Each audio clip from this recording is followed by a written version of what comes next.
જય Siyaram.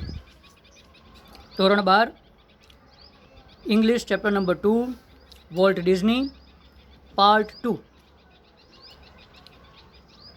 The apple orchard and weeping willows. એપલના બગીચા અને લહેરાતા ઝાડવાઓ stand green and beautiful at our old farm. અમારા જૂના ખેતરની અંદર, અમારા જૂના ફાર્મની અંદરમાં એ ઓલ્ડ અને ગ્રીન અમારી સામે ઊભા હતા. લહેરાતા વૃક્ષો, એપલ ઓર્ચાર્ડ, સફરજનના બગીચાઓ.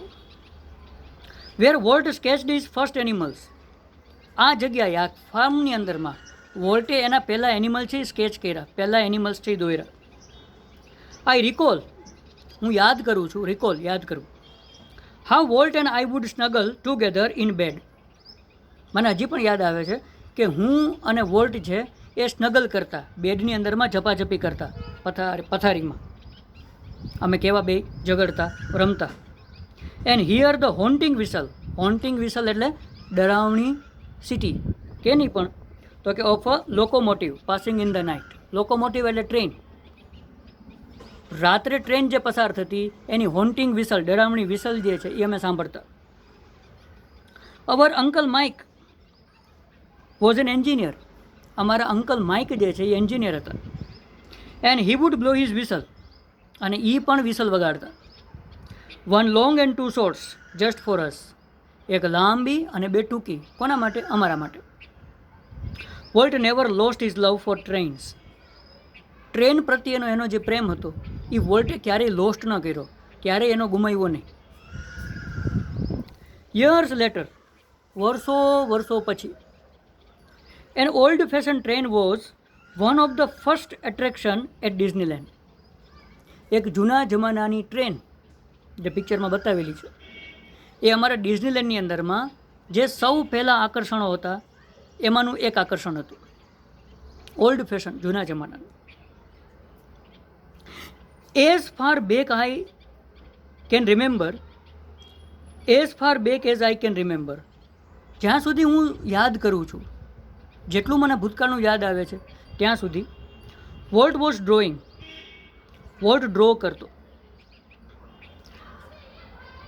મને જ્યાં યાદ આવે છે કે એ જેટલું એને દોરવાનું શરૂ કર્યું, તો મારી યાદશક્તિ મને જેટલો સપોર્ટ કરે છે ત્યાં સુધીમાં શું થયું હતું? The first money he ever made was a nickel.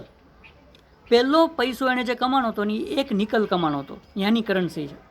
જેમ આપણે કેમ રૂપિયાના પૈસા છે એમ ત્યાં એક નિકલ કમાણો હતો. કેમાં કમાણો હતો? એક nickel. For a sketch of a neighbour's horse. પડોશીના ઘોડાનો એણે સ્કેચ બનાવ્યો હતો અને એના માટે એને એક નિકલ મળી હતી. આ એને પહેલી કમાણી હતી. He studied cartooning in Chicago. શિકાગોની અંદર મેં કાર્ટૂનિંગ ભણ્યો. And then started a little animated cartoon company in Kansas City that flopped. Kansas સિટીની અંદરમાં એણે નાનકડી કાર્ટૂન કંપની શરૂ કરી, પણ એ ફ્લોપ ગઈ. I was in Los Angeles. હું લોસ એન્જલસમાં હતો. When Walt just 21 decided to try his luck in Hollywood. 21 વર્ષના વોલ્ટે જ્યારે હોલિવૂડની અંદરમાં એનું નસીબ અજમાવવાનું નક્કી કર્યું, ત્યારે હું ક્યાં હતો? લોસ એન્જલસમાં હતો. I met him at the station. હું એને સ્ટેશનમાં મળ્યો. He was carrying a cheap suitcase. એના હાથમાં એક સસ્તી સૂટકેસ હતી જે લઈને આવ્યો હતો. That contain all his belongings. Belongings એટલે એનો બધો જ માલ સામાન. કન્ટેન્સ એટલે સમાવેશ કરતી હતી, હતું. તો એ નાનકડી એવી સૂટકેસમાં એનો બધો માલ સામાન હતો અને બધી વસ્તુ એમાં હતી.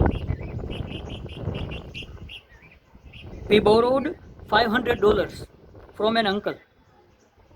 અમે $500 જે છે એ ઉછીના લીધા. બોરોનો મતલબ થાય ઉછીના લેવા. એક અંકલ પાસેથી ઉછીના લીધા. And Walt started a cartoon series. વોલ્ટે કાર્ટૂન સિરીઝ શરૂ કરી. ક્યાં નામની? તો કે called Alice in cartoon land. Alice in cartoon land નામની સિરીઝ એણે શરૂ કરી, cartoon series. It was tough going. એ જરા અઘરું જતું હતું ત્યારે. સમય અઘરો હતો, સંઘર્ષ હતો. Walt did all the animation. વોલ્ટે બધું એનિમેશનનું કામ કર્યું, દોરવાનું કામ. ત્યારે કમ્પ્યુટરને આવી અત્યારની જે સિસ્ટમ હતી એવી નહોતી, તો એણે બધું એનિમેશનનું કામ કર્યું. And I cranked the old fashion camera, અને મેં જૂના જમાનાના કેમેરાથી બધા ફોટા પાડ્યા. ક્રેન્ક એટલે ફોટા પાડવા. મેં કેમેરાનો યુઝ કર્યો, એને બધું ડ્રોઈંગ કર્યું. The Alice cartoon did not make much of a splash.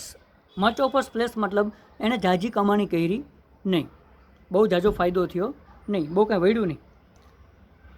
So Walt started a new series called Oswald the rabbit. વોલ્ટે નવી સિરીઝ શરૂ કરી, ઓસ્વાલ્ડ ધ રેબિટ નામની. ઓસ્વાલ્ડ ડીડ બેટર. ઓસ્વાલ્ડે થોડું સારું કામ કર્યું. But when volt went to our New York distributor for more money, જ્યારે વોલ્ટ જે અમારા ન્યૂયોર્કના ડિસ્ટ્રીબ્યુટર પાસે ગયો વધારે પૈસા માટે, કારણ કે હવે સારું કામ કરે છે તો અમારો પગાર અથવા અમારું જે કાંઈ પણ મહેનતાણું છે, પાર્ટનરશિપ કે જે હોય તે એ વધવું જોઈએ, તો એ એના માટે ગયો પહેલાં ડિસ્ટ્રીબ્યુટર પાસે. તો ત્યારે શું થયું? હી રેન in two trouble.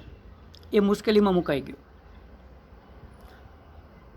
અલાઇસિન cartoon land શરૂ કર્યું, એ હાલ્યું નહીં. એ પહેલાં કાર્ટૂન કંપની શરૂ કરી, ફ્લોપ ગઈ. એના પછી એણે ઓસ્વાલ્ડ ધ રેબિટ શરૂ કર્યું, થોડું સારું ચાલ્યું. વધારે પૈસા માગવા ગયો, મુશ્કેલીમાં પડ્યો. What a kind of deal did you make kid? I asked. જ્યારે પાછો આવ્યો ત્યારે મેં પૂછ્યું, કલાતે કઈ પ્રકારની ડીલ કરી, શું કર્યું?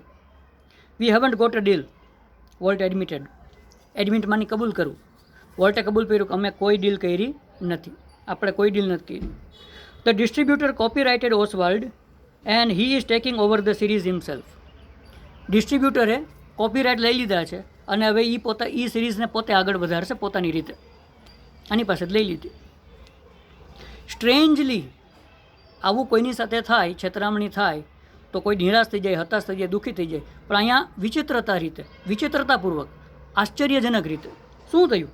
Volt did not seem down hearted. Seem એટલે લાગવું, દેખાવું. ડાઉન હાર્ટેડ એટલે જરાય હિંમત હારેલો, દુઃખી થયેલો.